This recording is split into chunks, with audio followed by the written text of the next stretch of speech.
Sebanyak 13 batang tiang listrik milik PT PLN tumbang ke badan jalan lintas Medan Banda Aceh di Gampung Dayah Tengku, Kecamatan Syamtalira Arun, Aceh Utara.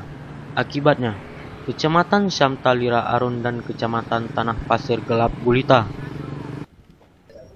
Tumbangnya 13 tiang diakibatkan karena hujan deras yang turun semalam, sehingga mengakibatkan tanah di sekitar parit jalan tempat tiang PLN longsor.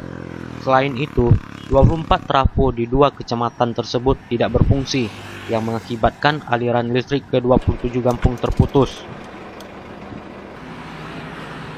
Manajer area PLN Aceh Utara Wahyu membenarkan 13 tiang milik PLN tumbang karena berada pada satu jalur, sehingga satu tiang tumbang menarik tiang lainnya.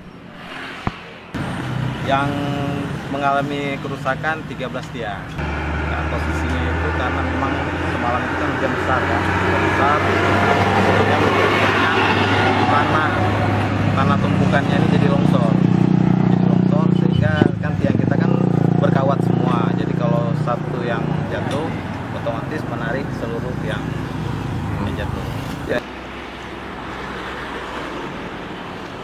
Hampir 3.000 pelanggan tidak mendapatkan suplai listrik. Diperkirakan sore harinya pelanggan PLN sudah bisa menikmati aliran listrik. Dari Aceh Utara, Ahmad Al-Bastin, Pelita 8 melaporkan.